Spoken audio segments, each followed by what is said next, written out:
Can you be more comfortable? It won't bother me at all. And if you don't move this, it won't put any All right. vibration into that, okay? This is on. Why don't I, we're in the home of Mr.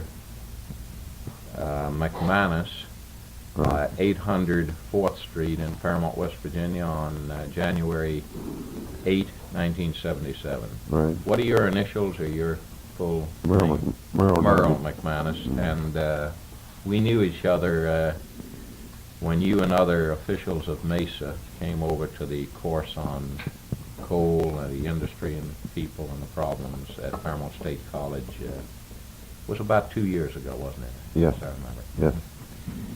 And you've been good enough, Mr. McManus, to contribute to my education from your fund of knowledge of years as a federal inspector in mines, of observations that if people like myself don't keep up with them, we're really talking about yesterday. Things are changing so fast, and I think you've lived through these changes. Oh, yes, sir, all of them.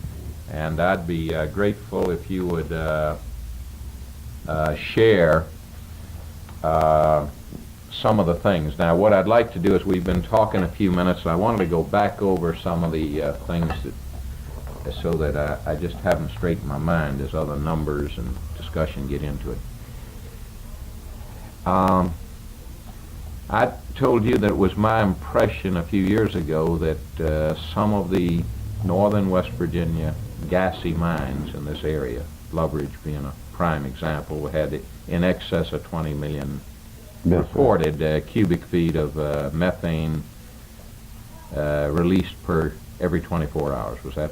Yes, sir. This is, What were the? This is a matter of record. What then was it exceeded? You said 22 million. Was that correct? Approximately 22 million. About 22 million was at Loveridge, and that, as people say, is enough to heat and provide cooking for a small city. Yes, They sir. claim in the gas business. Now, of course, that was released and dissipated into the air with a good ventilation system. Yes. And no other mine was that great in its releasing of methane by the Bureau or MESA's recording devices. Is that right? Humphrey was near that. Was it? Was it as high as 20 million, Humphrey number? At one time, yes. About 20 million? Yes, sir. Now let's talk about what that you know them to be about these days. What is Loveridge in, say, around January 1977? If you had to just, I know these are off the top of your head, Well, but give me some idea. I'd say the December figures for that 1 month would be in the vicinity of 15 million. All right, at cubic Loveridge. feet per And is point. it the largest releaser of gas right now? It is right at this time. How's Humphrey number 7, say? Humphrey number 7 is 10, 11 million. Anything up big like that? Is Grantown big? Any other mine big? No, sir. Nobody's near Not near that, 15 or 10 anymore. no. No, sir. Those are two highest ones.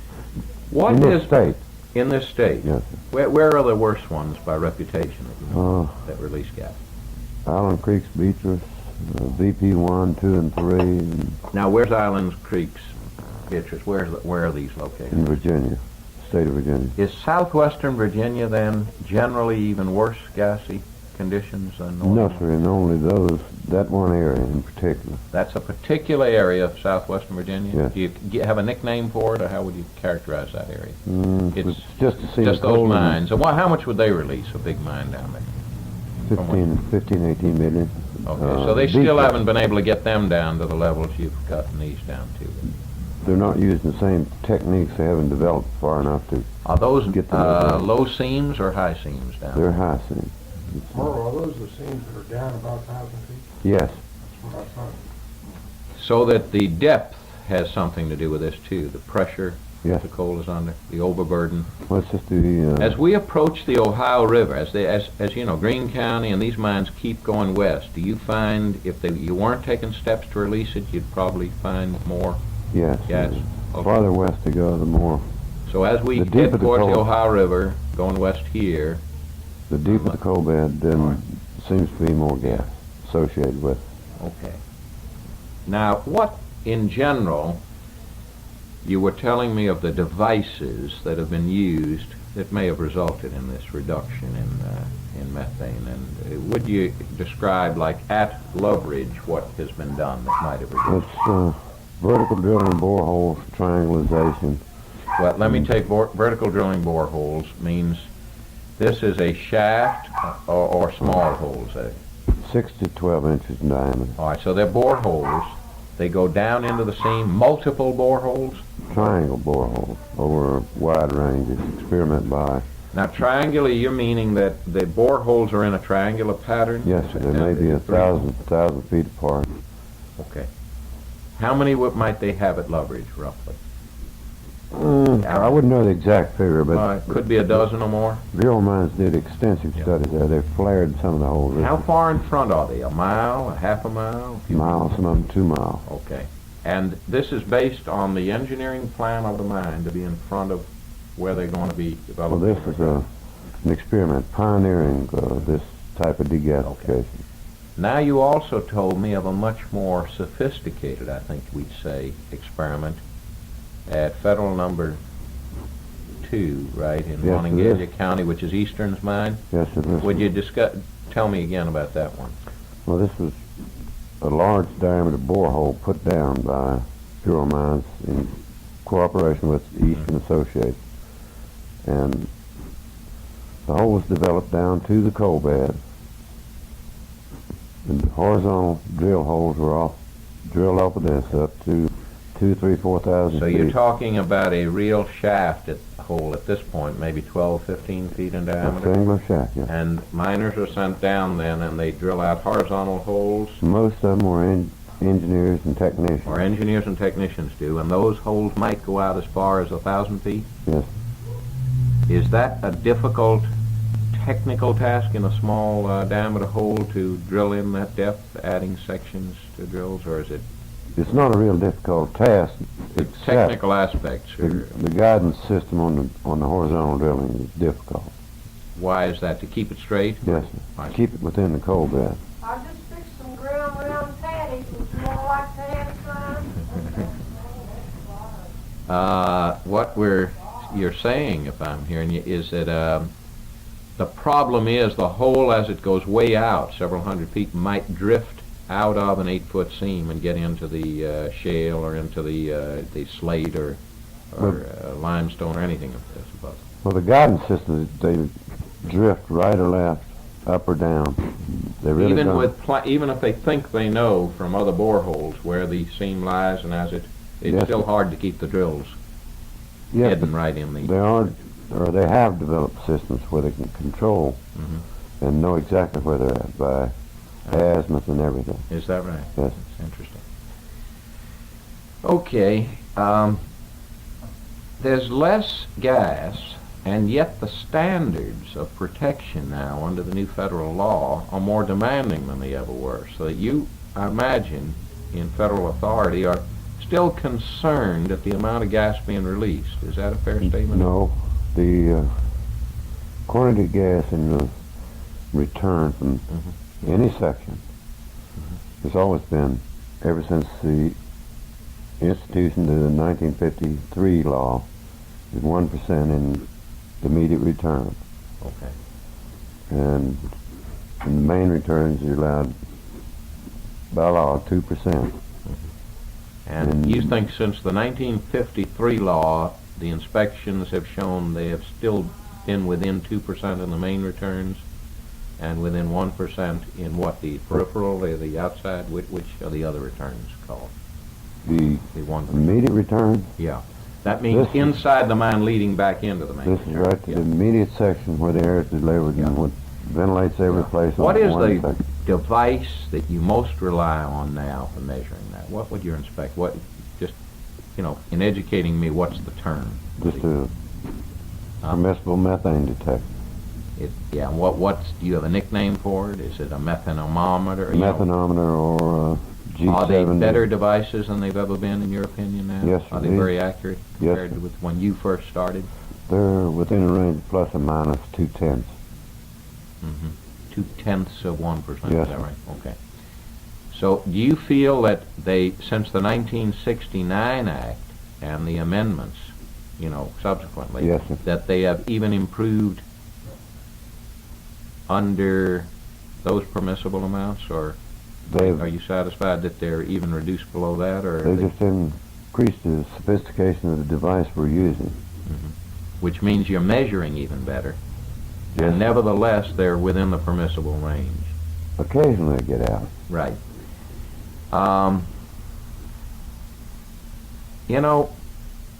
10 years ago, there were methane there were, I'll think of the right word, right on the continuous miner front, there were occasionally, they weren't in all the mines. This was pioneered by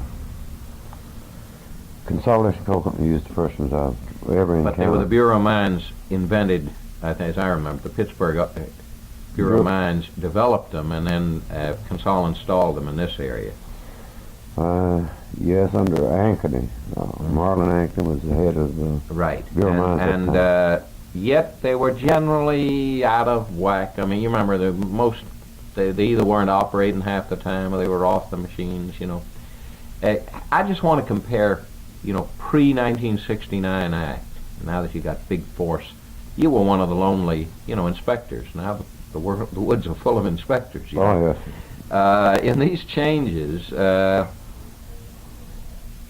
there were also supposed to be sprays, you remember, in those days, but if you went underground enough, and, I've made enough trips underground, if you weren't just an occasional visitor, you'd also realize, the guy couldn't see the front end of the continuous miner. At one time you couldn't. Do you feel that has significantly changed, with all those things? In other words, would you put up nowadays with 10 years ago with the fact that the water sprays weren't working, or the detection devices weren't on the machine? No, even the company nor the men don't do it now. They just stop and make corrections. Yeah. And you think there's more testing, just more use of safety lamps, and the whole thing's much more conscious, in your Definitely opinion? more. There's no question in your mind that all across the board there's this. It's not related to any single development, is it? I mean, it's both company consciousness, union consciousness, individual man consciousness, or is it still, does the age of the man affect that? The age of the man I don't really think it has anything to do with it. You have... Careless older men and careless yeah. younger men. In fact, you got some, we used to have some pretty rowdy older types. You can't just blame it all on the kids. Huh? Sometimes the older men are worse. It's just according to the individual's own judgment or the way he feels. What? But, let's talk about the ages of the pardon men. just a minute. The overall change in attitude is throughout the industry. It isn't one individual group. No. I think the 69 law did trigger this awareness. Well, we live in Fairmont, and I spent many years here. There's no question if you ask anybody, a Consol officer or a congressman or a senator or anyone, everyone will say pretty flatly, the Farmington number 9 thing triggered it in '68. You got the '69 law, and ever since then it's just been a change in consciousness, I think, on everybody's part. It takes a tragedy some days to help you think that. This is what triggered every enactment of any law in the coal industry. You're right. They kept pyramiding every time an accident or a serious explosion. Yeah. They would just increase the strength of the law. Yeah. Blitz inspections like you carry on now followed. The first of the big ones followed. You remember, like in December of that same November '68 disaster came, I think the first ordered Secretary of Interior, tremendous blitz, and since then, somebody said you've had a number of them this year, more than you've ever. Well, they're following Scotia, probably, right? That might have triggered that. Huh? We had to set up a system of identifying mines that had potential hazardous Computers conditions. help on that, don't you? Is that not true? They claim they have a way to feed in the information of a whole series of things and identify, or you with or without a computer. These are developed by clerks and technicians, and the information requested by inspectors or district manager or something of that nature. Let's take a mine like Loveridge or Grindtown or any of these gassy mines, Humphrey number 7. What would it take, not in the old days, but now, in your mind, to have a thorough inspection? Now, for you to say you'd had an inspection of such a mine, I'm not trying to say it would be on a danger list, but if they were, approximately how many men for how many days would it take to have a person in authority feel that? Man days per inspection Yeah, what would of a you mine think? the Yeah, size of a Loveridge? gassy mine, of some, hundreds of miles of entries and working. I don't know. They say Farmington number 9, was always listed as having well over 100 miles of entry. Any older mine would have, wouldn't it? A tremendous number of Well, the things. areas you cover is only open areas and places where people normally work or travel. But to make a complete thorough inspection of a mine, say the size of Loveridge, would be in the range of 50 man days. 50 man days. And if you were having a blitz and you're trying to do it in, 2 or 3 days, you might have to throw in the equivalent of an awful number of men and Maybe. supervisors to... You may have a different interpretation of a blitz than Yeah, I don't than understand. related Please to help us. me, yeah. A blitz is when you throw a sieve, X number of inspectors into a mine. If they have 10 sections, you throw like 10 inspectors and the supervisor, or maybe 2. They cover all work areas on each section They're only. going into each working section, but not on all shifts necessarily? One shift. One shift. And Normally. that's adequate because what it stops is the theoretical capacity of the company, if you're not covering all working sections, to change the airflow or something while they're in a section to make it better. Is that right? That I say the theoretical capacity. You may not be doing it, but it rules that out then. Well, I think the theory behind the impact of blitz inspections, as they're classed, is that to make everyone in the mine aware somebody's looking at them. Okay. And for that one day, they may find, this determines how often they're made, Yeah. what you find, what the inspectors find on this one day. Yes. This is what I they class see. as compliance of I see. record by section. I see. Now, the fact that one working section is longwall, or 1 or 2, Yes, sir. that 5 are continuous minor, that 3 are conventional, development, doesn't alter what you just said. In other words, you don't have a theory that there's more danger in any one of those that requires more particularly, or... Well, the blitz is determined by a series of factors that are put down, like permissibility, rock dust, ventilation, cable, trailing cables, fire protection.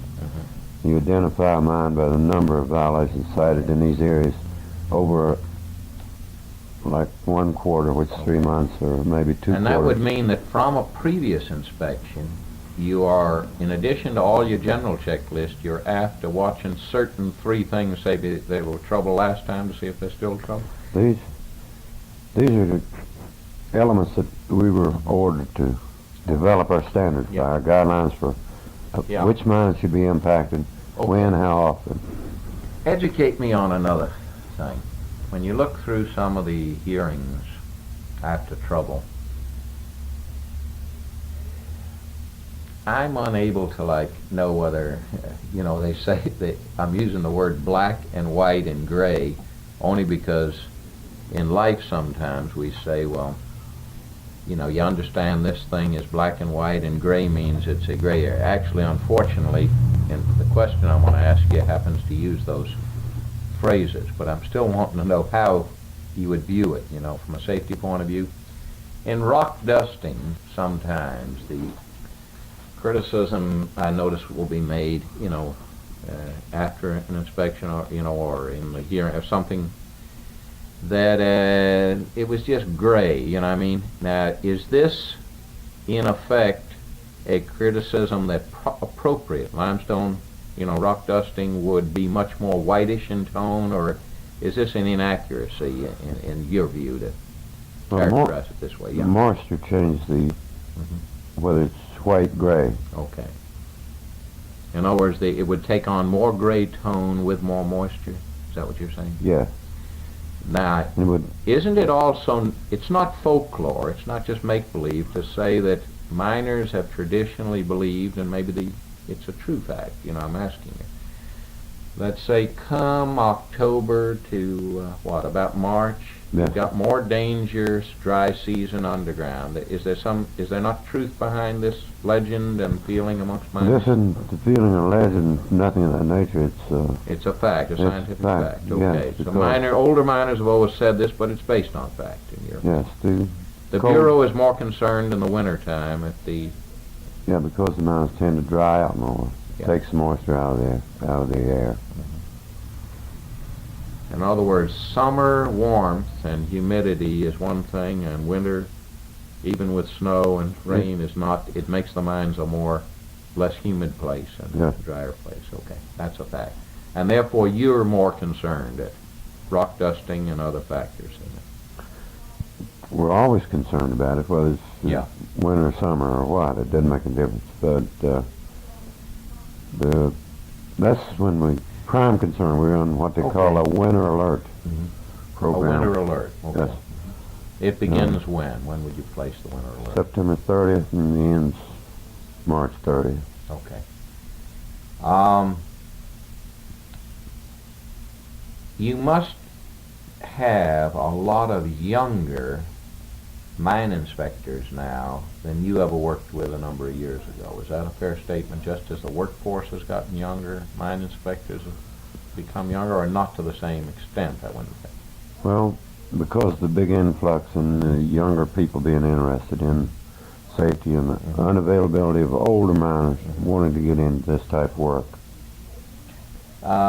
What's the minimum number of years of underground experience to be employed as a MESA inspector now?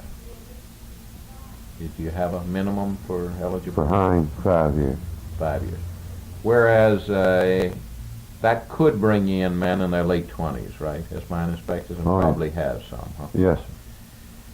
Do you think your internal training takes account of this sufficiently? In other words, you're especially aware of the fact of a lack of experience there to make up for, but do you expect a higher educational level or intelligence level or anything else that you're after?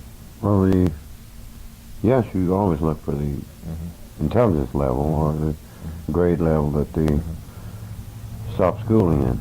But continuing education and underground work is quite different than educational in the schooling. All right, go ahead and tell me what you mean by that. Experience and it's just general knowledge. Would the fact that the man had been a section foreman be important? He's had more responsibilities. You'd look to everything in the picture when you This is a range of quite a experience. factor because by the nature of his job, the section foreman observes every action that a mine inspector may go through. Every action that he takes is directly related to this man's Yeah. job. Are you satisfied that the grade levels in the government now are adequate to get you good candidates, or is that a problem? In other words, what can you start? What grade level and salary then can you start a man with in MESA? GS9, Which will get him how much money? well, approximately 18,000. A GS9 will get about 18,000, so that actually a working miner, you correct me if I'm, a working miner, say at the face, at top level pay, who's getting any kind of occasional overtime would not be far off from what this man would get. And if he's a section foreman, it might even not Could- be, it could be a cut and pay. It could be more. Huh? A section foreman Would probably be a get cut more and pay than Yeah, that. when you think with either Christmas bonus or whatever they give them, I don't know. I would say a section foreman is paid more. What do you think right now? If you off the top of your head, what are section foremen making now? What's Approximately the range? $2,000 a month. At the larger companies, I don't Yeah. know. Yeah, I don't know That's the wages. section foreman, right? Yes, Now, sir. when you get a more experienced guy like that, at the next stage, above section foreman, you're moving towards like a mine foreman for a shift, you know, or something. Yes, sir, it continually. That builds man up may to- be at 30,000, right? I mean, you could have a, Some mines I'd say yes, all right. close to it. So you're going to have difficulty attracting, even if you were to start them at a higher grade level by showing this experience, you're not able to attract always as much experience into the inspection crew as you'd like, I guess, huh? You have to make up for that with your own training, or what? Well, the training goes on regardless of who you might bring in, Okay. how good or what their Yeah. job might have been. We have people that have been mine foremen, superintendents, that come with us, but they still have to go through the training. Right. And they mature faster than some of the others. What I wanted to go back to something we talked about, the youth of the workforce.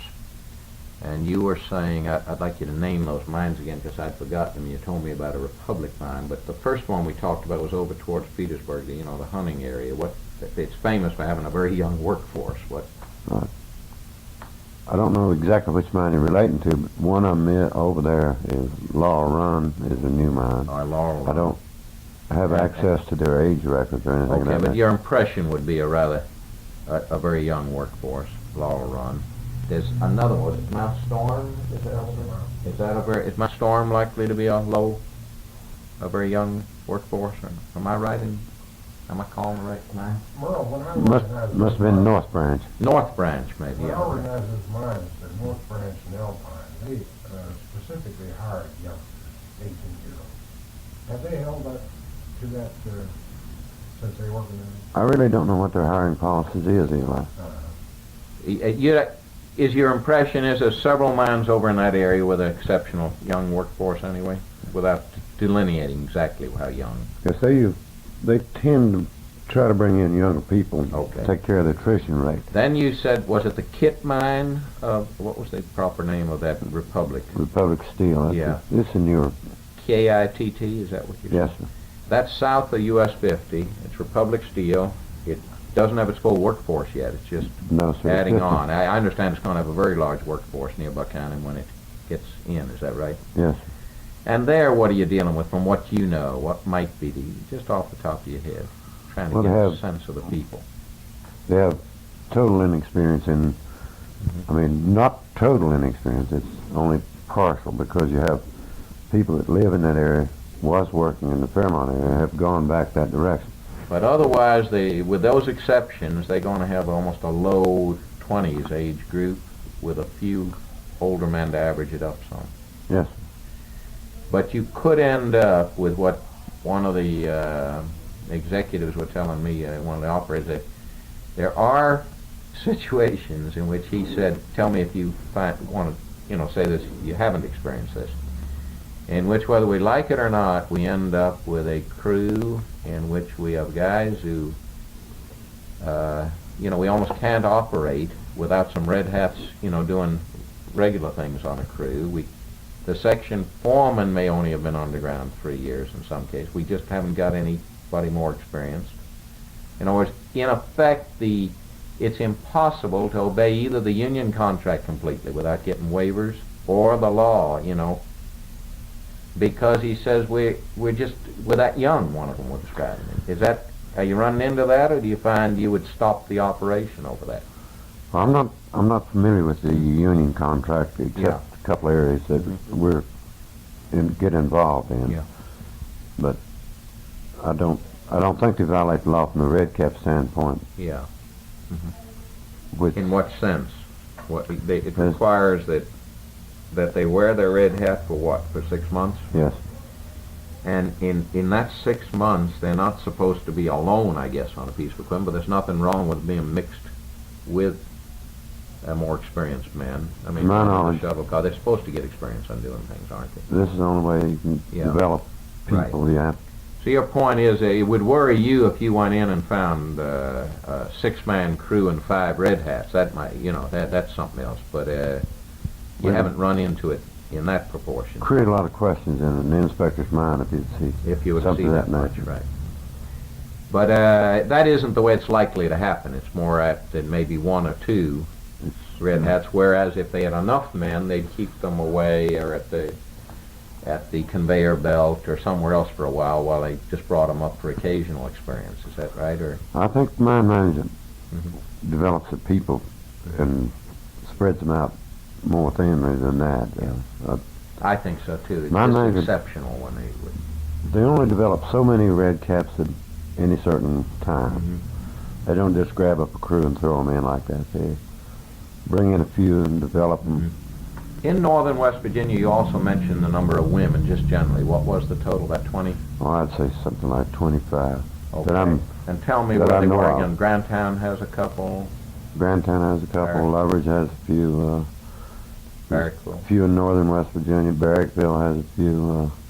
North Branch may have a couple. Laurel Run has one in particular. The little operators are not hiring women yet. It's the bigger operators that are. I don't think any small operators are hiring. to my I knowledge. saw some figures nationally in the Wall Street Journal indicated it's essentially Bethlehem, they almost showed 90% of it was in a few Yeah. big operators.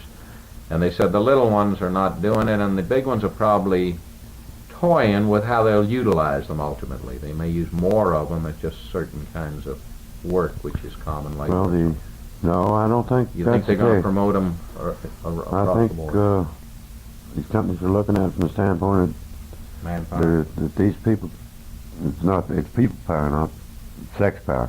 Yeah. They develop them just like they develop the men. And the women have the same capabilities in a lot of cases that the men do. There's no question that some of these women, you gave me an illustration of one who has been a shuttle car operator.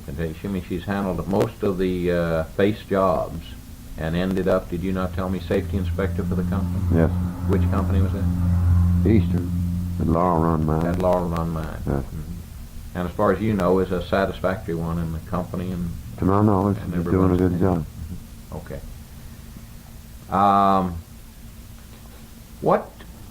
What do you see? Is there anything particular about the young people that's significant? Can you generalize at all the amount of absence with the younger is the younger, larger workforce a factor in the greater absenteeism the companies complain of? Well, I really don't know. The coal companies probably work up figures on that. We don't Yeah. get involved in Well, that. let me put it to you in safety terms. You are concerned about safety. It's not a health factor, but it's a safety factor. Health and safety. But I'm speaking of the absenteeism is the reason I want to focus on it for a minute. I know you're interested in health, but it affects safety maybe it affects health, but it certainly affects safety in the following question I'd ask you in my opinion. The older integrated mine crew, by which I mean a group of guys that have good esprit de corps, knew each other, Yes. could trade off jobs. They not only could get out production and had a certain spirit to them, they also looked out, they were, when you knock off into a younger workforce with less experience and have two key people missing, 2 or 3 days a week, Yes, sir. doesn't it increase, wouldn't the Bureau and the company, anyone, the union, everybody ought to be concerned that there must be a greater potential for harm or accident under those conditions, is it not? And then And when the probably, men know each other? yes, probably in the smaller mines. How about the The- larger ones? Why do you Well, the feel- experience they do the same jobs on another section. They may move in with another crew, similar type work. They all know one another. They just work right into the crew without So any you're- problem. All right. What about what I call esprit de corps that used to exist? Some people say it still exists, some people don't. Do you have any opinion? I know this isn't, I'm not talking about officially, but just any opinion of your own observation. Certainly the production is down, but then that could be related to a lot of things. MESA the law catches a lot of the blame from in the company discussion of it. But I think, we could objectively say there are standards that have to be met now. If in meeting those standards, it affects production, that's one thing.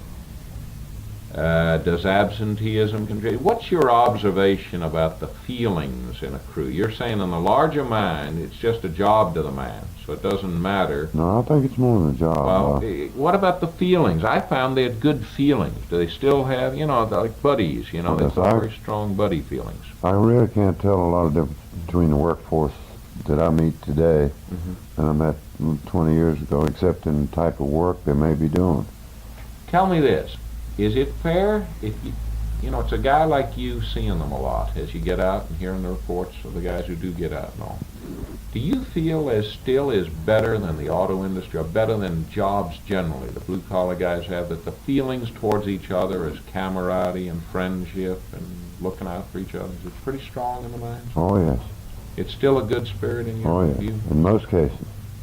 And who are the people? There's very few women. We're mentioning them a lot, but numerically, 25 or 250 are not the Wall Street Journal speculates maybe it'll get up to 1% of the workforce. So they're not significant yet, right? No, sir. Are they the sons and nephews and relatives like in the old times? Is that part of the thing? Or is it that they come out of the communities like Farmington, Grantown, so there's a sense that they're the guys they like to drink beer with and go fishing with? Is that part of the deal? Yes, regardless where they're from, miners tend to get along better with people that they associate How do you with. explain that? It's my view too, but I want to get to how you... Well, I guess it's the same all over the country. It's dangerous. It's like combat guy. You like your buddies. You're protecting each other. Well, I don't think they have a sense of combat in that respect. No, but a sense of some potential hazard. Is there pride in their work? To a great degree, yes. Is there as much, you feel it still is as much pride, or is there... Oh, I can't tell that much difference. Okay. Everyone's life depends on the other fellow doing a All good right, job. that's right. Everyone's life depends. That's a good point, and that alone, if you like to, it means one guy can endanger everybody, so you Yes, look sir. out for your buddy. What about at the edge of very gassy mines? What, if you're going into workplaces, say 10 working sections, to inspect them in what you described as the blitz, there's a great deal of concern in gassy mines about what's called the bleeder systems, okay? Yes. Would you define those as you understand them? I don't mean fancy words, but just so I can understand it.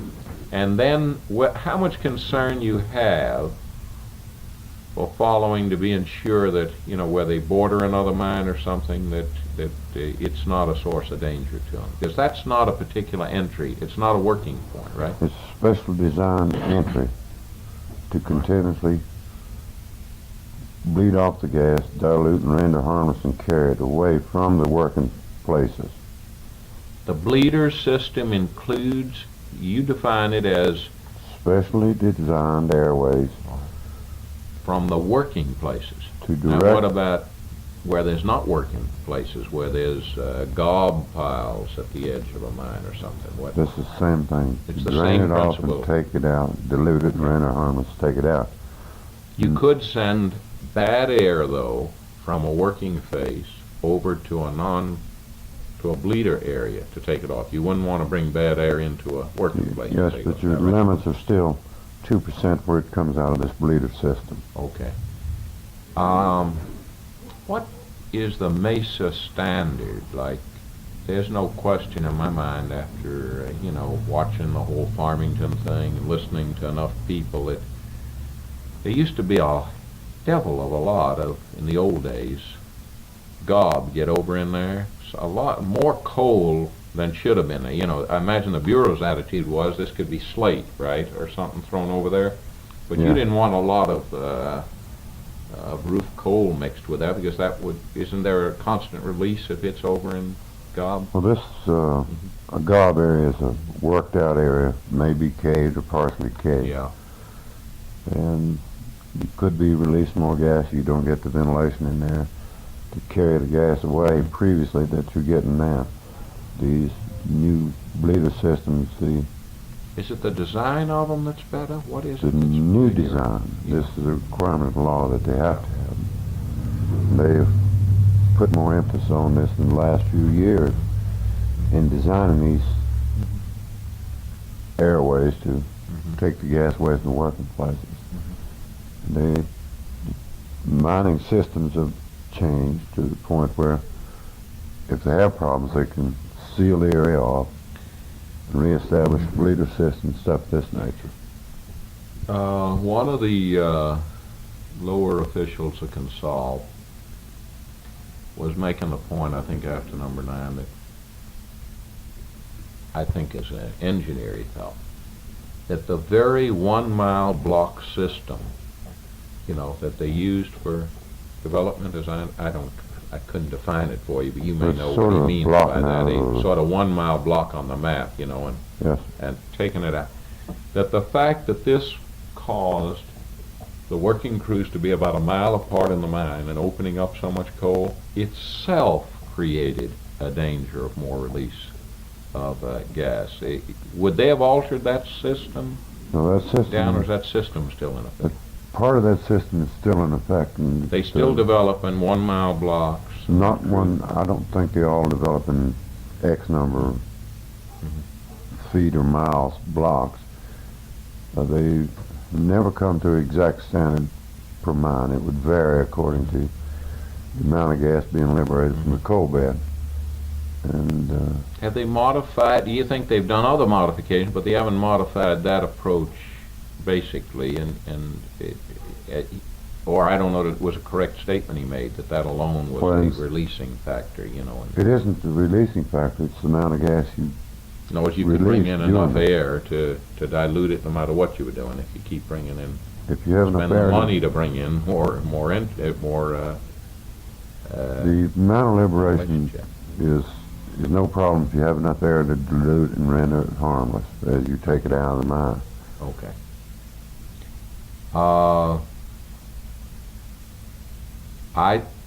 Does MESA now keep at the recovery operations at number 9? They would, as they continue, they'd keep an inspector in residence there. Is that right? While the recovery's going on, or how would they proceed? Not classed as in residence, he's required to be there each shift that the mine operates.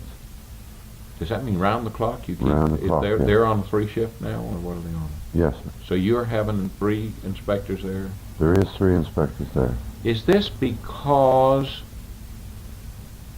the fact that there are bodies still in there, and this mine, even if it's producing coal, which it is, you know, in a parallel development, I assume, in a normal way, it nevertheless is a mine which has had a disaster and has never, the issues have not been resolved. They may run into something. This was an agreement years ago by Bureau of Mines, UMWA company, and That they State will- Department of Mines, and that they would be there. That the And mine, yeah, I see. But- There's not a state inspector there, it's just a federal inspector, is that right? state inspectors go there regularly too, but they're not there Not daily. as much as your guy. Not quite enough. Now, do you then have a higher level? In other words, would you have a resident person there each shift, 3? Then would some higher official come in regularly, like once a month? Is there a system to following up on the fact Yes. that there are unrecovered bodies in there? Is that what's getting? But I really don't think this is a concern, right? Okay. It's every time they're driving recovery entries parallel on their old entries for the recovery work, which is safer for the miners that are mining in and trying to do the recovery work. When they get into a recovery situation where they go into the old works, Oh, and then you'd bring in more inspectors, wouldn't you? If you were expecting to Yeah. break into a 100-foot, fall area or something, you wouldn't just leave that one inspector. He probably would tell you, we're about to break into something. It might require more people. Where you Well- think you're about to get bodies and all. we keep daily records of this, and before they break into an area like that, they call a 4-agency meeting. This is I a see. company, UMWA, state and federal. Now, when I talk to a number of people, I'm not sure of, and I need to understand about the recovery of bodies commenced with the recovery operation in 1969. You know, within a few days of the recovery operation, the first bodies, which weren't far in, I guess, from Eighth Portal or wherever they went in the slope, they found the first, you know. Then it proceeded until, I think, Jack Tisdale gave me the list through, was it the spring of '74 was the last body of spring? I don't know the exact date. It's been close to 2 or 3 years, you know, that the last body was recovered, which was the 55th of '78. Yes. And then, as I understand it, they're driving parallel now. I don't know whether it's a continuous minor crew or a traditional development crew. How they Two continuous minor two crews. continuous minor crews. Are they working in parallel entries, parallel to the Paralleling the old work. parallel in the old works? Two separate But the way areas. they're proceeding, it'll be some time. Nobody can believe that with normal production and in engineering, it'll be some time before they come all the way down and then turn, you know, and then come into where they think, you're always guessing, but where they think could be a crew. Is that right? Yes. It could be another year, it could be another Well, 2 they'll- years to get even near the next crew, which is, let's see, 7 South came out and got rescued, so I don't know what they're coming in on. You may remember where what they'd be approaching. I can't remember. Is this, You mean the where they'd be coming to? paralleling They'd entries yeah, now? what they're parallel to right now. They're driving a set of parallel entries along 6 right off 7 South. They're driving a set of parallel entries paralleling Main West, where they Oh, let me see. Let me understand it. One continuous minor is going parallel off of 6, right off 7 South, parallel off of right, and then off other is 7. going straight off of Main West. Is that It's right? paralleling Main West. But somebody on the maps showed me that maybe it's this one going off of 7 South, that by going out far enough, turning and coming in, it's believed to be they'll be close to where a crew was working. They Now, whether Main West intends to hit one that fast, and even then he thought it might be 2 years, you know, is that about? no, they feel that the 6 right, that Yeah. there is a There's a crew crew there. in They there, feel there's yeah. a crew there. And they're it not- could be one of the decisive crews, in other words, in guessing as to where Well, it's trouble only- could have hummed. anything of that nature to be mere speculation on my right, part. yeah. Isn't the fact that it was allowed to be open, unsealed for 10 days itself probably just magnifies what record keeping you have to, like, of what you find when you hit one of these areas. In other words, it's unlike the simplicity of going in, you know, after 1954 at Farmington or something. I mean, you could almost find your evidence, pick up your pieces. I imagine the record keeping is enormous. Well, the record keeping is enormous, and You know, how do you Yeah. explain the splinters you find, you know, or even the condition of the, you're not sure of the thrust of the initial explosion. Well, of those sort of things. it's just a systematic gathering and accumulation and Yeah. compiling of evidence and factors, and the determination, or you speculate or say this did happen, didn't happen, but there were 8 or 10 or 12, I don't know the exact number of Yeah. explosions, and this Major modifies the yeah. conditions. Right. Each one would change the conditions. So whether they can determine or not, this is mere speculation. Right. And of course, the biggest tragedy we've had recently is the most recent explosion at Scotia, where, well, probably, I don't know, for the first time in my knowledge of the industry, it's been many, many years in which people in recovery have been lost. You know, it's not that they're volunteers who are risking their life every time, but they generally have not been lost, you know. I'm not, I don't, I'm can not you familiar. remember, and you know, people I've talked to, we try to, there were people lost, but I don't know, and in some of the records, some of it goes way back to the early 1900s, you know, in which, I don't know of any actual rescue team member that's ever been lost in a rescue operation. In your own knowledge, you don't know of any. I'm referring to people that are working under oxygen. Yeah. But the people doing the backup work, what they call fresh air work, this is what happened down there. But I'm not familiar with Yeah. any of the Scotia affairs, No. except hearsay and what I read in the paper. Right. And that's all. I suppose there's going to be speculation about what caused them, and there's going to be speculation as to how a recovery operation, group got lost. There's always going to be. This is of great interest to people, and there's speculation around it. Well, there was. And one of the biggest speculation I hear on it is and this comes from talking to a variety of people and different, even one of the operators people was saying is he can't help but believe it's maybe the change in the level of experience in charge of recovery compared with a few years ago. It would have moved a foot at a time, and cleaned up everything and back to, You're referring to Scotia? Scotia, yeah. It's difficult to know how you get into it. I don't know all the people who was involved in Scotia cutout. Yeah. I couldn't even comment. on it. If what I'm meaning is if a name like Westfield was there in charge, if someone that had handled recovery after recovery, but was present, I suppose people are either old-fashioned or trying to say that having done so many, there couldn't have been, an error made. That's hard to say. It's like combat, how the judgment was in getting into that. Well, the past is pretty hard. It's a pretty poor yardstick to measure the future Right. by. You're right. I don't know anything about the capabilities of people there. I don't even know Yeah. what might have happened. Now, you just mentioned being under oxygen compared with fresh air. Is there greater danger in one than the other in the recovery?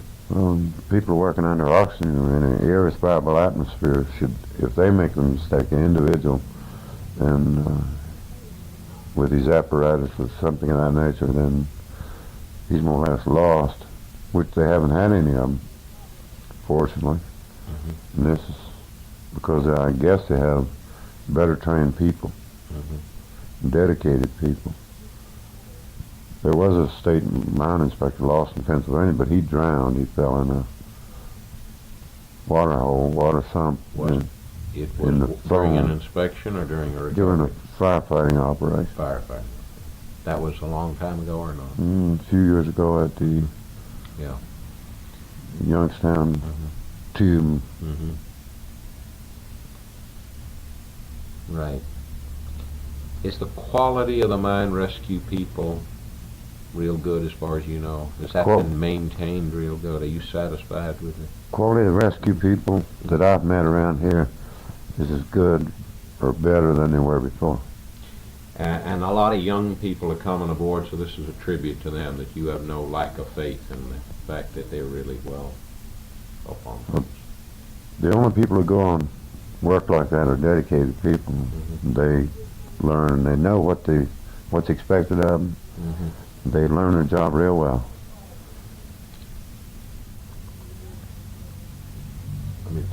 Large amounts of blacks, but Yeah, what I was asking you about was, we've talked about women, but in numbers they're not nearly a portion of 1% yet, a small proportion of 1% of the workforce.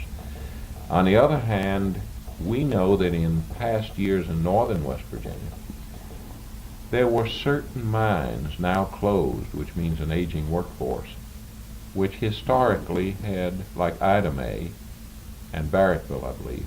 Were there others of that sort that had 15 to 20% maybe the workforce were black, and if they had, they might have had some black foremen, and they had black officers. you have quite a number of black foremen today. Tell me, I want to hear anything you observe. You have quite a number of black foremen working for Consolidation Coal Company in this area. You feel like Consol, Eastern, these companies would actively like to hire more blacks than they don't get the applications, first of all. That's your impression? They're not getting, from what you can hear. I don't think there's that many applicants. Okay. The reasons are social, and maybe, sociologists would have to study whether the young blacks have more opportunities going to Pittsburgh or want to be in a larger black community. But the fact that they're not applying means the companies don't hire as many blacks. Is that right? You don't feel they're holding back in any way that you To my knowledge, I wouldn't think No. so. Then you say where the, say, young black guy proves he's got ability and leadership, they're promoting them to foreman readily. Definitely. In fact, I heard of an interesting grievance. I think it was a 7-man crew and a black foreman, and there was some, one of the grievances actually was, it was the first time called it to my attention. He had an all-white crew, a black foreman, and the grievance almost arose over the circumstances, you follow me, in which the company sort of was saying, we don't want a guy pulling language like, one of the guys was doing, agitating the guys. They sort of were not only backing up the black foreman, it seemed to me very strongly, but in effect lecturing the union that, you better look to what they claim is the issue and what was really the issue, Right. They don't have a lot of the arguments of that nature, do they? I don't think there's much race prejudice, in my opinion. Do you in this area? I mean, people will accept a black man as a fellow worker or a foreman, don't you think? Is that your observation? Yes, sir. Now, you've been in southern West Virginia for a good many years. How much experience did you have down there? Oh, 15 years. Where were you based? In and around Vector, Raleigh, and Fayette County. And you handled both Raleigh and Fayette County? No, I didn't work as an inspector. I worked down there as a section foreman, mine All right, foreman. as a section foreman. But it would help me to understand, another area. You were with what company down there? New River Coal Company, Okay. Island Creek Coal Company, and Westmoreland. Now, those companies, those areas, more traditionally have larger numbers of black workers, don't they? They did at that time. I don't know what the What ratio years, is now. 1940s or? From 48 to 62. Okay, in those years, they'd resemble more like Ida May or something up here. They might have 20% or a quarter of the workforce, something like that. Some of them more blacks than they did white. All right, some were a majority black. Yes. Now, how was the spirit there? Was it equally good? Was there an acceptance of one another? I really can't see any significant As changes. a section foreman, you never felt any feelings towards whether you got the majority of blacks on your work crew force or didn't, or No, it really didn't make any difference. if they were a good worker, they were a good worker, and if they were... Well, you have good And this workers. wasn't the hand loading. You were beginning to come out of hand loading. Yes, sir. This was getting into mechanization. Mechanization, okay. How about in learning? You had no trouble teaching men or training them anew, either race or anything like that? No, There was no... I couldn't see any significant difference in black or white.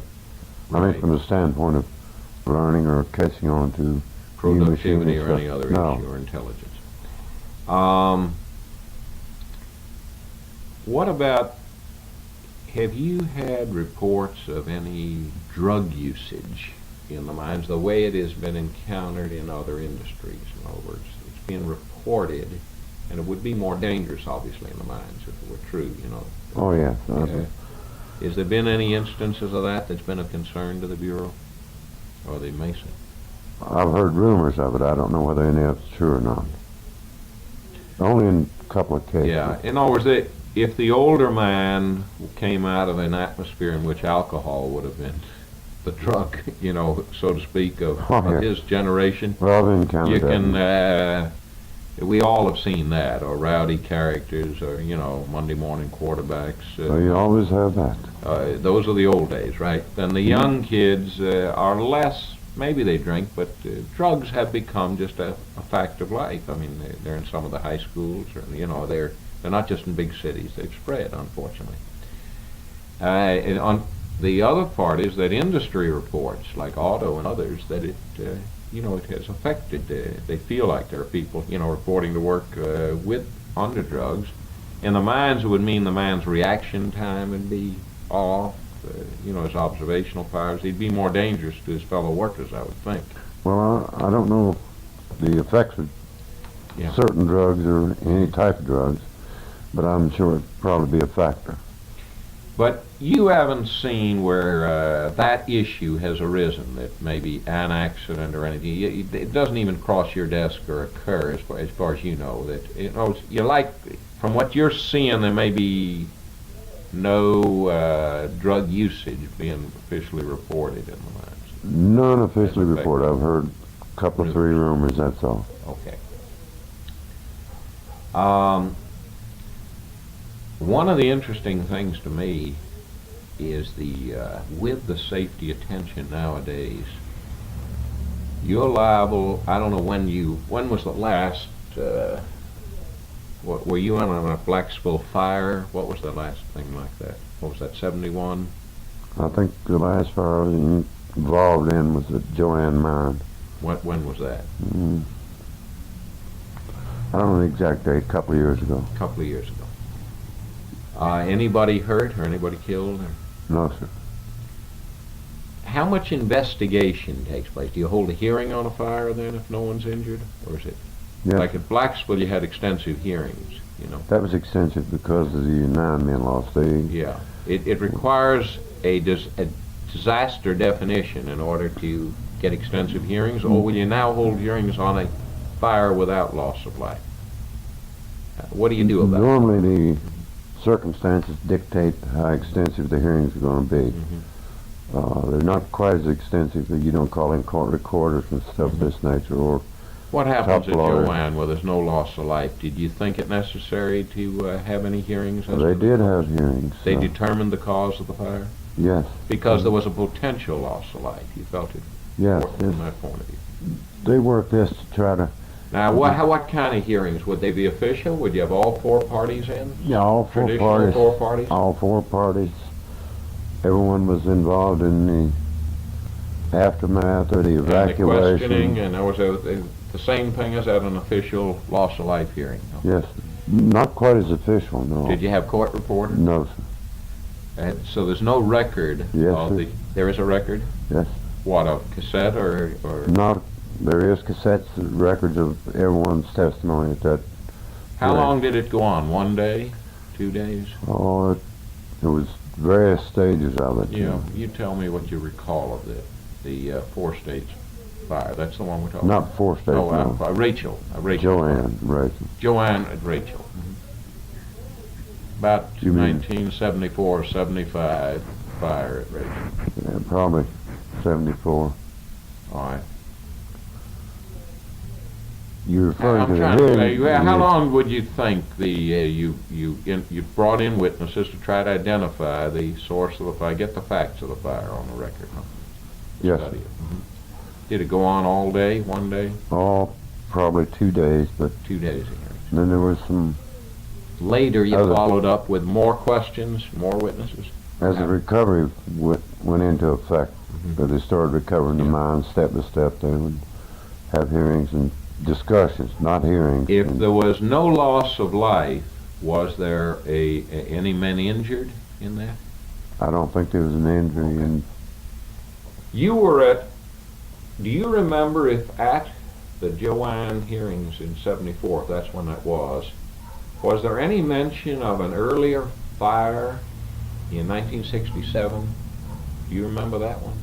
at Joanne, Yeah, Joanne, Rachel. You I was- just flashed something in my mind that I hadn't I was asked at about. another. You remember I don't know we the, ran in, were you around Joanne in 67? I don't know the exact date, but I was involved I was in. told, and I don't have any way to corroborate it, I guess your Stealing records, and you can recovering. corroborate your records. Somebody began telling me a story, and suddenly flashed from where he was telling it, you know, of his experience in an explosion, to being at Joanne, and knocked down, I think, by the explosion, picked up, and it caught fire, and he described one badly burned guy run, you know, and I had not remembered that Right. Joanne fire and explosion. No one was seriously hurt But in, they were in burned, either fire. right? No, sir. No? I think whoever That's why I told you want, that that's was why I want to get related. it straight. The man claimed he was right there, and I'd like to get his facts Well, straight. this must have been at Consol 20 when it was when the mine was being operated by Rochester and Pittsburgh. A minor explosion on one section. I think 4 men were burned in that. Now, Consol's 20, R&P you're talking about, Used to own it, Dick. used to own, Consol 20. but not Consol 20 is not the Rachel, though, is that No, right? sir. You're talking about 4 states, or which one now? when you 4 say states. 20? Yeah, no. This man said Rachel, didn't he? Was no one. I think you There were was with me when I there heard was an it. explosion. at Rachel. Earlier than the 74 one, There around were 67 two something. fires and explosions at Rachel in the last 10 years. Yeah, sounds like he's placing it, but as far as he described a man whom he had to roll over to put he was caught afire and burned his neck, or you don't remember even injuries. Not in a fire, no. This would have been An explosion. He also Explosion or described ignition. being knocked down Well, by this- the force of the explosion. there was a minor He explosion. didn't in- describe anyone being killed, but I couldn't remember the whole event this. at the time it occurred. Okay, well, the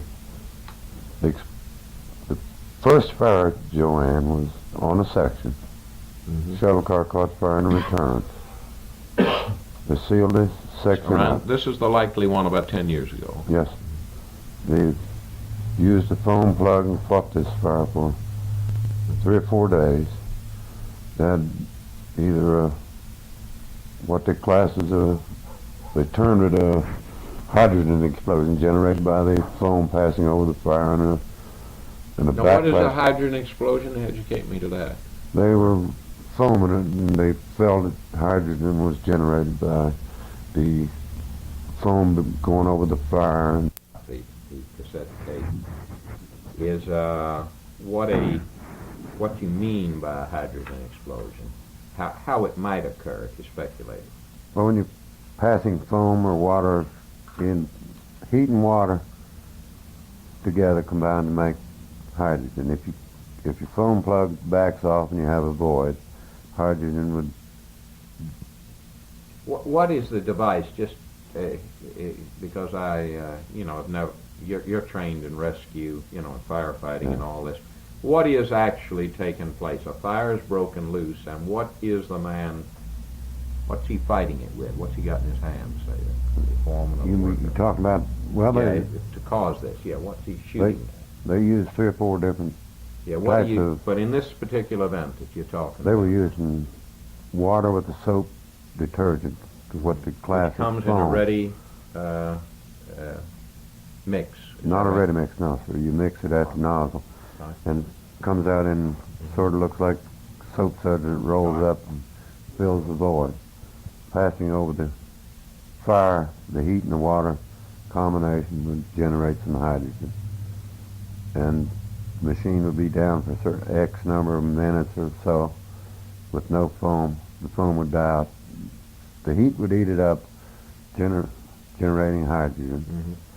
Mhm. And when the heat got to the point of ignition or Mhm. temperature high enough to ignite the hydrogen, you'd have a minor explosion. You wouldn't have a lot of it, but they had a backlash that just pushed the machine back out of where they had it sealed in there, forcing the foam over the fire.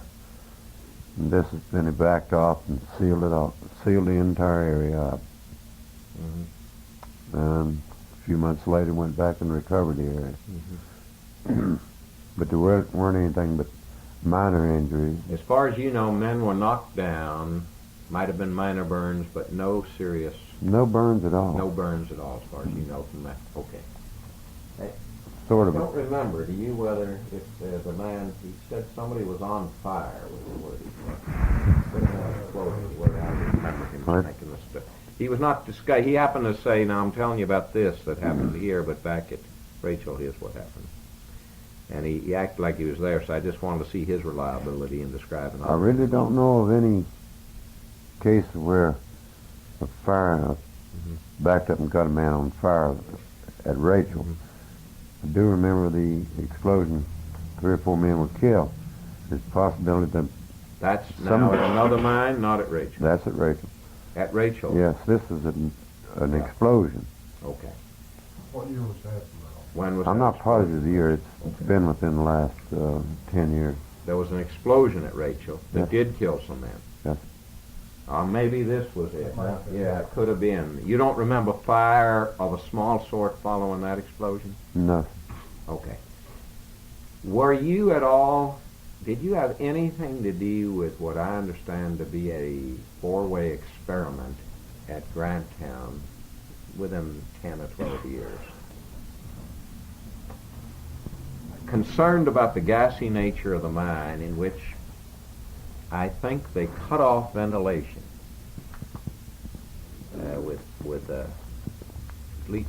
Cecil Urbanic told me this story. He was down there, so he was district president, so it must have been an experiment of some order. Whether the state was there or federals were there, I don't know. I don't know whether you've heard of this. It was like an effort to determine how many minutes, how many blocks got, gassed up, having the methane, the safety lamps there for testing it. They were trying to, loss of ventilation, Do you remember anything like that, trying to? No, sir. Okay, and what I think they described was it only took 3 minutes at, I think they were back 3 blocks or something, to pass the, explosion range in the, without air in there. I don't know. Well, this would be determined by the amount of Methane being liberated from each. Because the minute you cut off ventilation, there's a quantity to be dissipated there. You have a emission rate of X number of cubic feet per minute out of each working place. In other words, but you don't know about that, but it really doesn't matter. Is this something that the Bureau would test or would go on elsewhere, like trying to figure out, is that a practical way, or is there more scientific ways of doing the same thing in the ways you could explain? Well, I would say an engineer could figure out the actual rate of speed of gas migration. I don't understand, and maybe you can put it in plain terms. In other words, how do you know when you say 15 million cubic feet a day, okay? Well, the number of cubic feet Now, how do you measure the methane? You're measuring it as diluted and its percentage and going back and doing a calculation then? Yeah, it's a release calculation, isn't it? Of what's coming out in the... X number of cubic feet per working face. Okay. But it's measuring and the volume exhaust air coming out, huh? Yes. How many words are there for the same thing? What is the fouled air called? How many different terms? It's the what type of air? The air coming away from the face and out of the mine is being exhausted. What else would you call it? You called it something else. Well, just the return air. The return air, okay. But at that point, it could be containing methane, coal dust, rock dust, could contain minute quantities of coal dust. Okay. Some rock dust would be in there? Yes. Okay. Minute quantities up to a certain distance. But methane's the most important thing in this area that's being diluted for exhaustion from the mine, in the return air. It's the primary concern of ventilation. The primary concern. To keep fresh air up, oxygen. In other words, rock dust is the device for keeping the danger of coal dust down, and not ventilation. Rock dust has nothing to do with ventilation. Right. Rock dust is the means, like ventilation is the means of dealing with methane, rock dust is the means of dealing with coal dust in a mine. Means of dealing with the propagation of the explosion propagating throughout the mine. It inerts the coal dust. Yeah, the effect of rock dust is to make inert the coal dust, which otherwise could reach explosive or... If it's thrown in suspension in particles, they could burn. Okay, yeah. Otherwise, without rock dusting, there'd be sufficient coal dust in suspension to be a potential danger in some mines. It may not be in suspension. It could lay dormant for years. But if you have you have an ignition in the face, and you now it puts it up into the air, and what? It spreads fire or spreads explosion separately? It propagates explosion, which explosion is nothing but the fire and expansion of gases generated. Okay. What observations do you have about Long Wall? If you had to say where things would be 10 years from now, do you think Long Wall will be the wave of the future, just as you've seen continuous miners come from conventional? Unless they run into some problems from subsidence. Yeah. I mean, because it's a total collapse. They're bringing in the whole thing behind them. I mean, they're allowing the whole gob to come down, aren't they? The roof they're allowing maybe break all the way to the surface, create problems on the surface. We're down in this area at what, 600 to 800 feet now? What are we working at? It varies between 400 up to 18, I guess, in some areas. Where are we at 1800? Where? In some portions of the leverage mine. We're at 1800 feet now? When you get under one of these higher hills, Oh yeah, okay. 400 to 1800 feet. And the danger at 1800 feet of subsidence is not nearly as great, generally speaking, as at 400. well, I wouldn't. The lower you are, the danger of subsidence, break into the surface, is lowered. Is that a fair statement?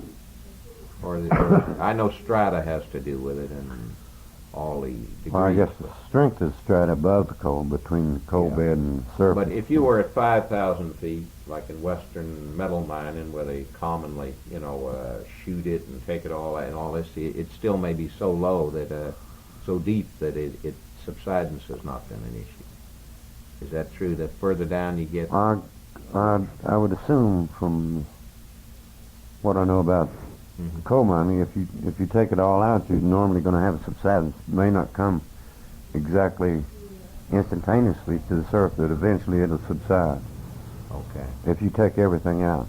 Yeah, and therefore, Excuse us, we're going out.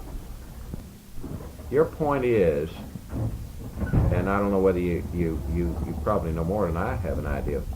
First of all, like a lot of things, this was developed abroad. This is much more commonly used in England and in Germany.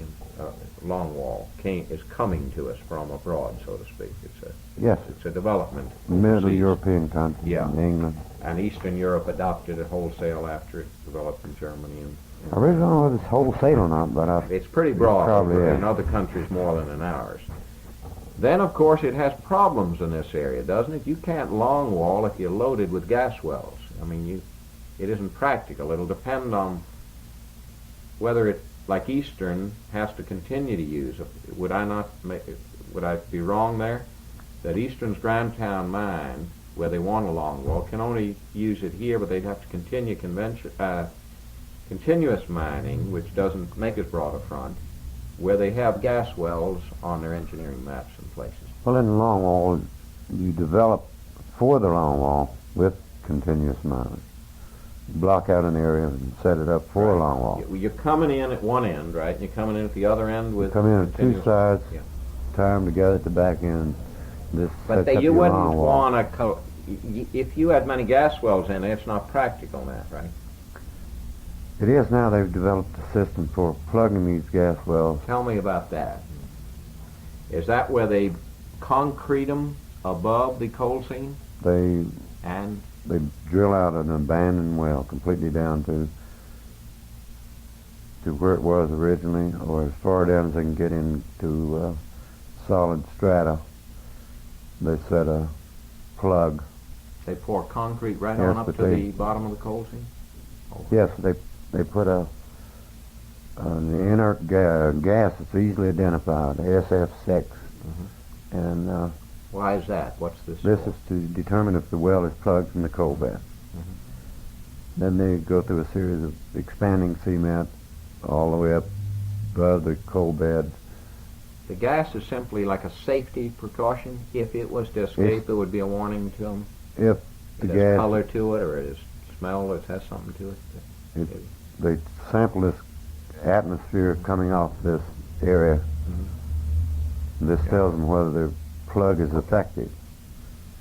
Now they're cutting right through them Now, what are on we a dealing controlled with? basis. What are we dealing in this area with? Are we dealing with early abandoned gas wells, or aren't there active gas wells still coming through these coal seams in places? Quite a number of them are abandoned. Especially So in this where they're immediate area. abandoned, they could, in effect, where they were early abandoned, they don't even show on the maps, they tell me. I mean, if they were abandoned before 1900, then most might. I really don't know what the year is, but there's quite a number of them. There's a break point at which they don't even show them. Yes. And that's why you can sometimes get a spark. You run into them, but they're not on the maps if they were abandoned early enough. Occasionally they cut into abandoned wells Yeah. that are not on the map. But then if they were not abandoned, I understand, before 1900, they're supposed to show on the mine map. Or they might be an active well. Now, while most of them are abandoned, would you not say there are active wells still really?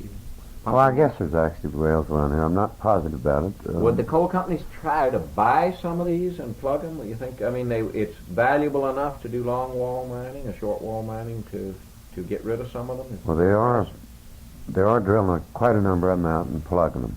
Okay. Now, that leaves a steel casing of some diameter. I don't know what a gas well diameter is. You can give me an idea. I don't know. It's 9 6, inches. 8 inches. Okay. Here's a cast iron or steel pipe, some kind of pipe in there.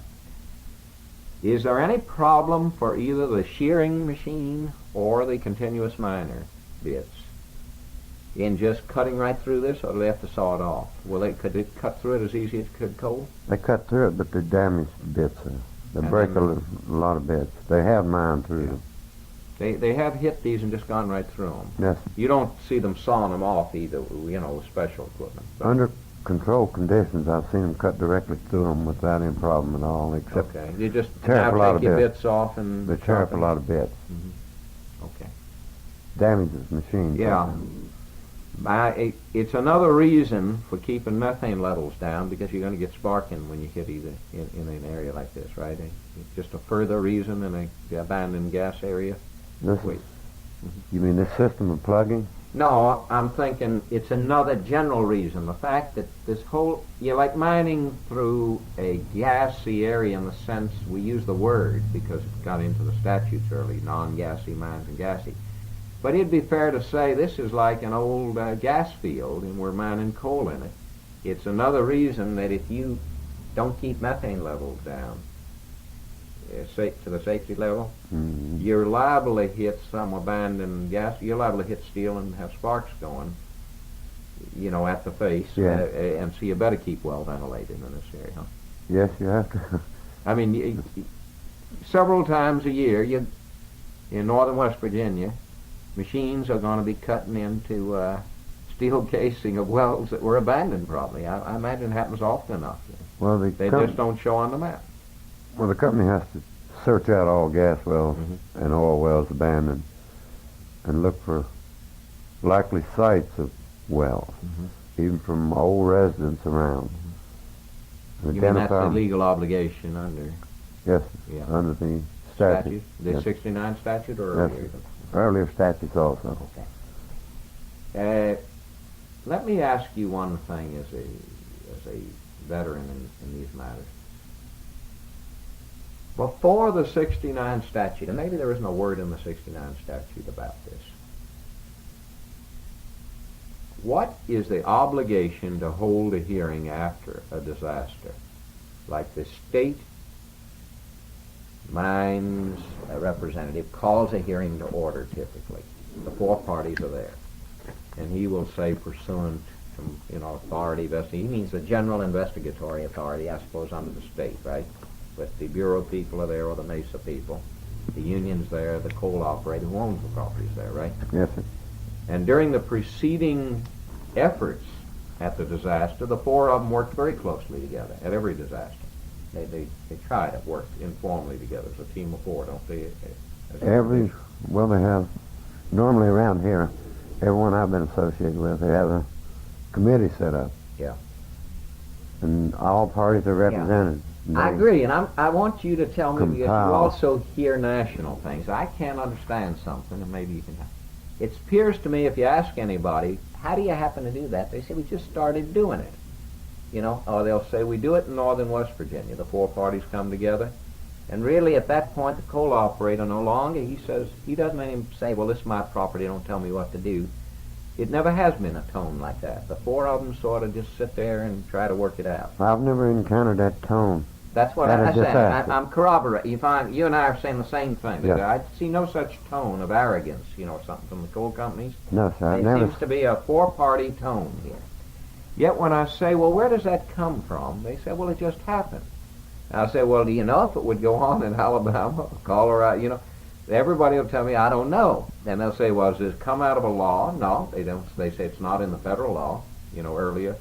Is it in the 69 law that says all four parties have to hold a hearing? Or no, sir. does it say that MESA is to preside at a hearing after a disaster? The 69? I don't know the whole law, Well, I don't know all the legal. Yeah. No, but I mean, do you know of any section that says that you are to call a hearing after it? No, sir. The administrator. Of MESA? Hmm. Will determine when hearings are to be held, right? So you held hearings on a fire with no loss of life at one place. In another place you may just attend, say in Kentucky, where the Kentucky Mines Department calls a hearing, you may just be one of the parties Well, there. the criteria for hearing is not decided by whether anybody was killed, hurt, or injured. You can hold a hearing to try to determine what caused it. Anything that has the potential for taking a life. Whether it took or a injury. life or potentially took a life. Yes. And that's why you told me there was a hearing held at the Rachel fire where there was no loss of life or even injuries. That you were trying to get at a cause which could have caused Yes. harm to people, right? Now, this was a joint effort Right. in all cases. Do you know what the earlier thing is? Like, you've been in southern West Virginia. Do you think the same tradition exists there, or would the company say, get the hell off my property? You know what I mean? Don't tell me what to do to the other parties. Do you think this is nationwide, really? Oh, I Without really don't know talking about it? nationwide.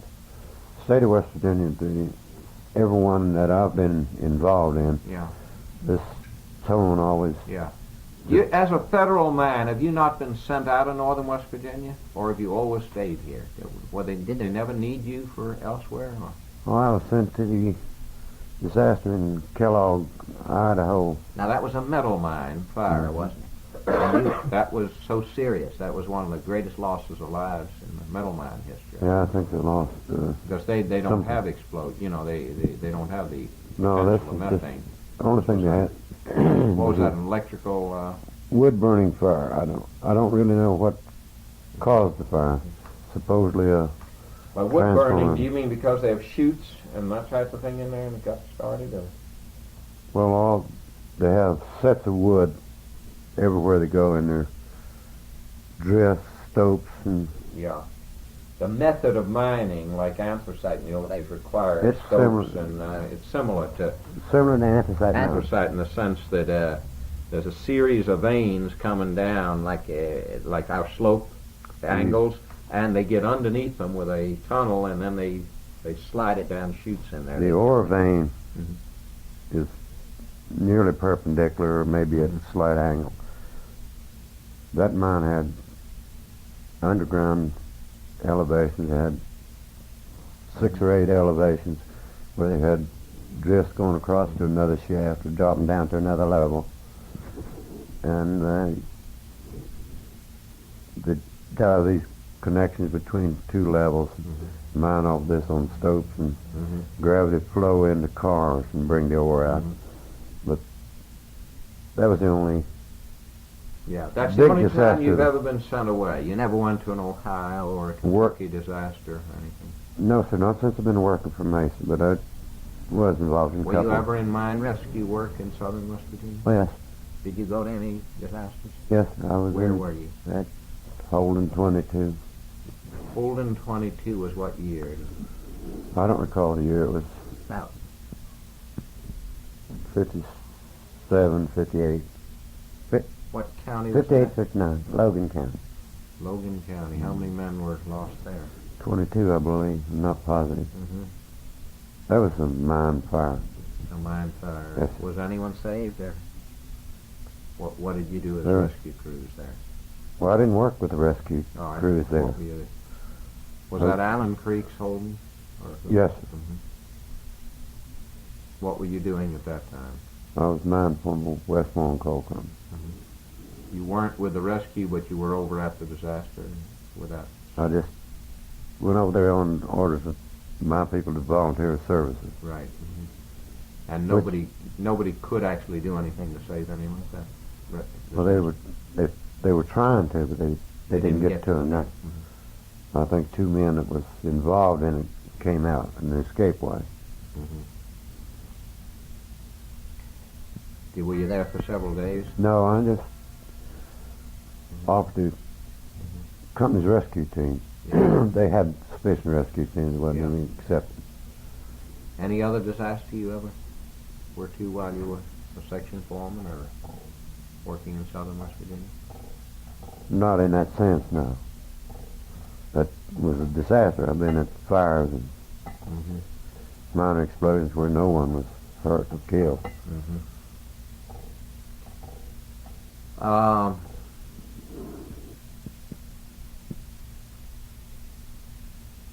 You think that if subsidence is not an issue, short wall and long wall probably are the best way to have the least man exposed to danger and get out the most production from it? In that sense, I mean, they're under Right. a shield, they're under an armored condition, almost like a tank, Yes, isn't it? from the standpoint of roof, and the bleeder entries are maintained and bleed the gas off. Well, you mean now the entries at each end, right? They Yes, advance it with continuous mining crews, don't they, generally, or conventional development? What do they? That's either way. Okay. You could I develop. first saw these in England, you know, when they Well, you when could I develop spent time them. underground there, and they this was the only system, you know, they took me to in big mines. Well, England uses some advanced long walling and retreat long walling. I don't think there's any advanced long walling going on in the United States. Most of it What is would you distinguish what you're talking about? you develop your entries and bring your long wall along with you, and That's advancing long walls. Is that what you? yeah, and you have to build a pillar to maintain your airways Yeah. open behind the long wall. Yeah. It's an entirely different system than they're using in this immediate area. What are they? Would you describe the system here as it? Well, as you get? They just block off along all the entries and connect them on end by end and set up a bleeder system to take the gas off the back end, establish the long wall face, and start bringing her back. What will a company generally want to see?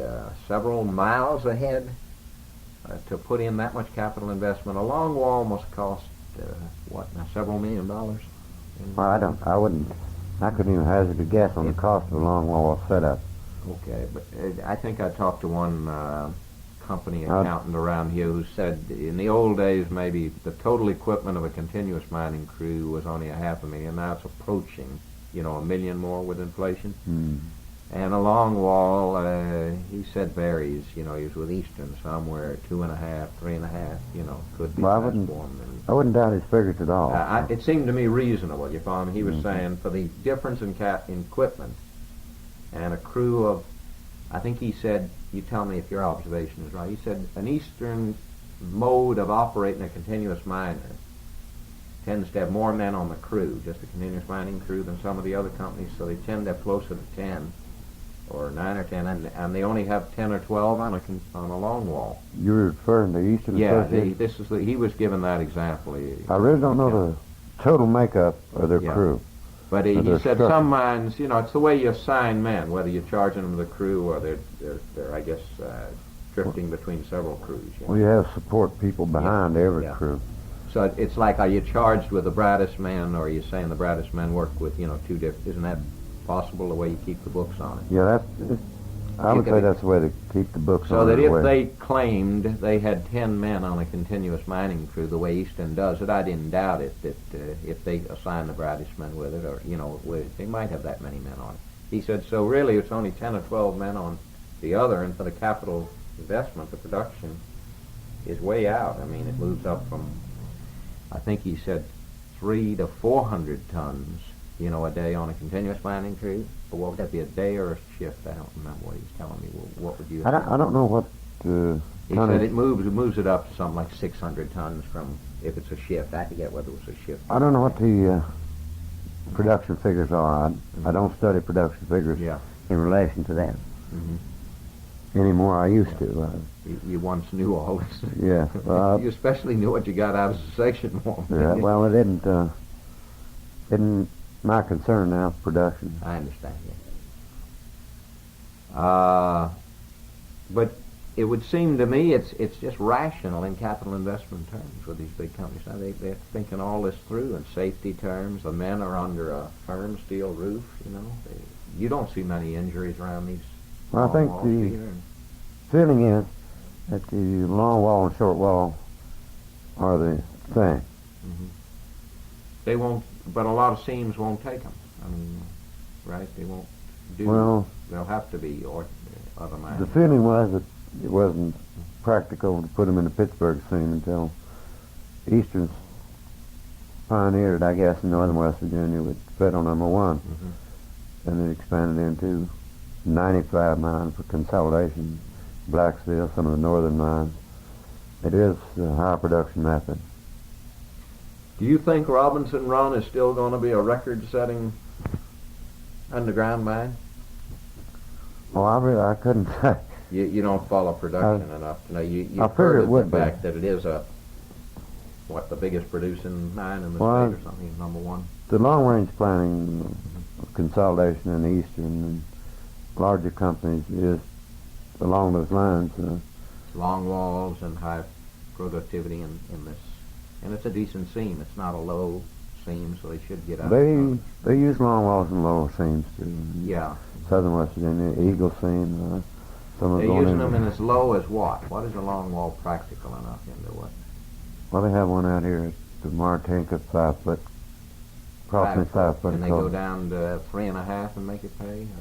I would think. Well, I'd that's say they covered. could. They could still have it. Well, it's metallurgical coal and it's more valuable per ton in Southern West Virginia, some of it, isn't it? Well, I don't think that would be a criteria for the use of a long wall. If you can sell the coal, the long wall would be practical to put in. But not being in production for years, I really don't understand all the background behind the use of long walls and short wall. But to me, it's from the company standpoint, productivity and safety combined. What is the leadership at the company level like? Are you finding any higher level of superintendent than you had 10 years ago, or you mentioned safety consciousness is there? Is there anything else? Well, superintendents today that I've been associated with throughout the years are more active in planning than they were. Planning And they get for what? underground for the entire operation, long-range planning, development, method changes, and stuff of that nature. The union is undergoing a great deal more confusion and growing pains of, I don't mean for you to comment, it's my observation as an observer, than it's had in many, many years of turmoil internally. Does it take its toll in any ways that you can see, like your ability to have liaison, when your inspectors go out, do they get sort of caught in the middle of some of this, moods, or?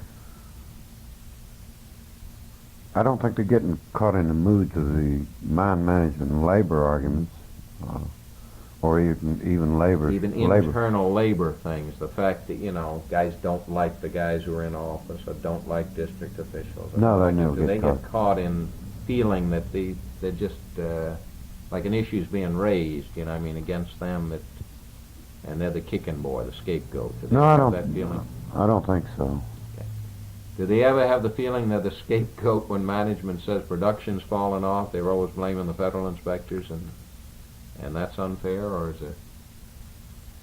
Well, Sometimes that's the way you got interrupted, but you started to tell me that people who don't know anything about what was that? Well, I think the inspectors, they realize that the change in safety factors and the laws has had an effect on it.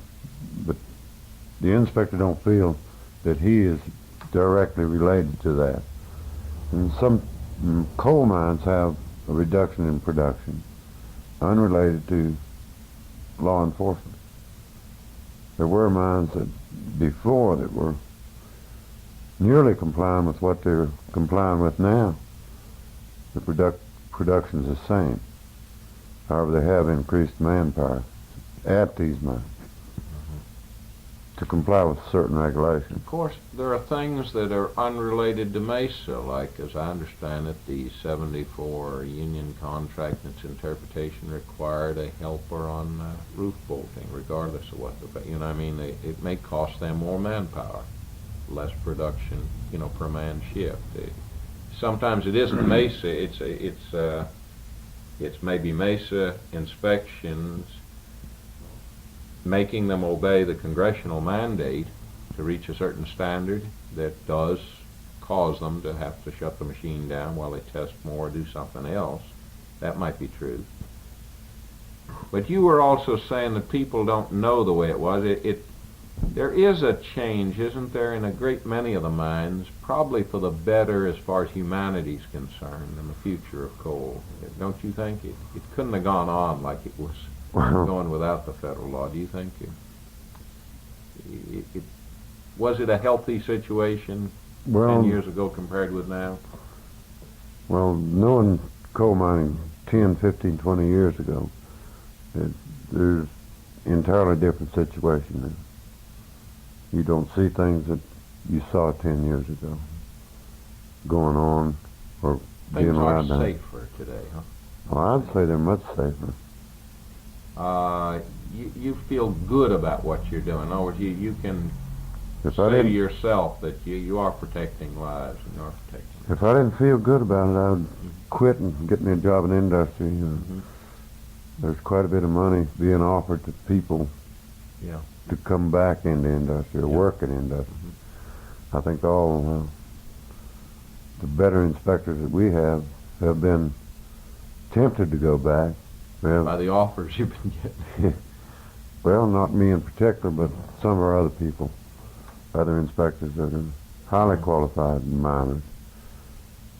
Some have held jobs as high as superintendents. We've had a few people go back to industry, and there's some of them still going back. But for the future of getting manpower into the industry and the future of safety at the face of the coal and coal production,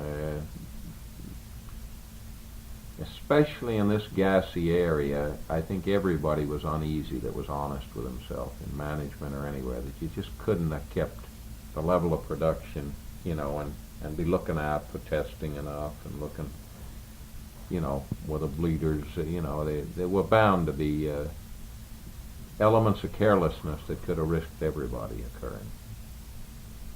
Well, with the new systems of mining and some of the things that the operators have to do under the new law, to set it up, if you're careless, if one man may be careless and does something that shouldn't be done, it won't create the situation it did before. Or say one crew would Right. have a bad situation on their section, it may not involve the whole mine as it would before. I think the people that were most knowledgeable just, I get the feeling that if it hadn't happened at Farmington No. 9, somewhere in this gassy or something bad was, there was an uneasiness about the circumstance. Never mind whether it was an adobe shot, on a covered up mine, or it was going to, somewhere, sometime, somebody was going to set something off, and there was too much. The bleeders weren't doing their job. There was gas around, Well, the history of this area says yes. And fortunately I haven't had any disaster of that nature since the You know what I've found remarkable? Right there in November it happened. The worst one that made history and changed the whole world. And one of the things must have made consult a little bit with Christian was, come along the following January, 69, and they had, the Robinson one, but it was a fire immediately, another consolidate one, you remember? It was very quick what happened to them. Came along, 70 or 71 was Blacksville. I mean, it was as if they didn't hold meetings and straighten up with the law, they better hold some meetings and look at what they were doing, and how they were moving machine, how they were doing anything. I think the Blacksville decision was moving machinery, wasn't it? That was, the cause was determined on that, illegally moving the machinery or something. I really don't know whether that was the total cause or who was doing what, but that was a contributing cause. that was the direct cause of the fire, moving the machine, getting involved in with the fire. But where the blame lies, I wouldn't. I'd hesitate to even say. Yeah. But what I'm getting at is it must have made everybody more conscious. I've often put myself in the shoes of a consolidated. If you didn't get scared the first time, you know, they must have got scared down the line.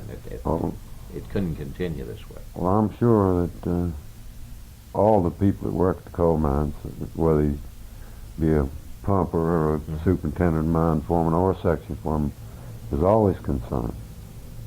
More so today than they were before. And you say some nice things about the young people, and I'm glad to hear that you do feel good about them.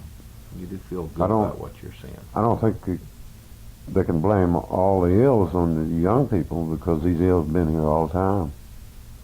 Nothing and unusual. You're seeing good camaraderie, good spirit. You're not seeing, sometimes I get a feeling like it's my generation, older people condemning the young in the way they talk about it, but you're seeing as good and healthy things amongst these young people as you ever saw. The only thing is that I'm getting a broader picture of it. But you always had young people coming in, and you had the same thing going on before. They just tend to blame today more so than before. I don't know There's why. more of them to blame. Yes, there's more And of no them. industry in all U.S. history has ever had so sharp a change in its average age working force. In other words, this industry got trapped because of the layoffs of the 1940s and 50s into having a very aging, the middle group left, Mm. and you tended then to have a very older working force. And suddenly, with them going into retirement, you end up with a terribly young, it's like the drop is something like over 20 years average, like from 46 is dropping to middle 20s or something, 48 I think, just a few years ago, was the average age in the mine. Well, they had to build the manpower back up real fast because the expansion of the coal industry. Where can they pick up middle-aged miners? I mean, those guys left for Akron, they left for Cleveland, they lost a whole generation of middle group miners. Well, they're not available. The companies just have to bring them in and train them. Yeah. Do you think the training is, doesn't it leave a lot to be desired yet? In other words, the simulated mines, real training would go beyond this 40 hours a week business if it's going to really make a safe and productive working force, isn't it? I'd say that's more or less an orientation course to familiarize them with what they're going to encounter once they go to work, rather than a training class. Yeah. You think ultimately, though, the miner with Longwall, with millions of dollars invested, isn't going to be a more trained individual probably in the future than he is now? Well, I'd say yes. In regards to training, Yeah. to get the production, they have to have the efficiency and the cohesive workforce right on that one unit. And They're going to get a cohesive workforce, you believe? well, I'd say they have it in a lot of areas right now. A lot of crews. Yeah. And Do it- you like the interchangeability? Do you think that's good so men don't get bored doing one thing and can fill in if the guy's out Well, the this- next day? This normally is automatic because one man wants to learn something else. Yeah. You don't want to do the But same it's job very often. desirable. It's the thing in big industry, assembly lines, that they don't allow, and it causes dissatisfaction. It's just Well, I don't lack really of training. understand. It isn't a big problem in the coal industry. No, in fact, workers. they may take their full dinner hour now, but when I used to observe it a number of years ago and was writing the thing up to describe the lifestyle of mine, I described the very act of, like, one guy going back to the dinner hole, getting off the shuttlecock, allowed another guy to get on, you follow me, for even 30 minutes. Even that was a break, if he wasn't trading the whole shift. It meant trading around made for camaraderie and better spirit and better safety when the guy was out for a day. Probably the men sometimes do this on their own. Do you know of any companies that refuse to allow changing of jobs? Do you know of any companies that take a position, no, you're not to, only Joe's to be the continuous mine operator? Or do you know it is changing? My observation was it was allowed, it was permitted. I've never seen any company that said, no, you can't learn to run this because this isn't your job. Yeah. You may run into an isolated case of a miner operator saying, "No, you can't do this. This is my job." But that's only isolated case. Right. Okay. I'm glad to hear this. I was, I don't want to. I feel good about the young people. The things you've said about that hasn't changed the feeling of camaraderie and friendliness and common danger and hazard. Feeling looking out for each other. The other thing is the trading of the jobs. I think that's important. The ability to trade jobs I think the miner does that automatically. automatically on his own. He just He wants to learn learn. more, and he likes variety. Everybody in life likes variety. You leave a girl just typing all day, it's not as good as if she can go trade off. Everyone wants variety to do their job well. I appreciate very much your taking the time to talk with me, and I hope I haven't kept you away from your ball game Well, a whole Saturday afternoon here. the ball game not. But I'm very grateful to you for sharing. I hope I'll give you something that will help you. It's been an education for me, and I appreciate it.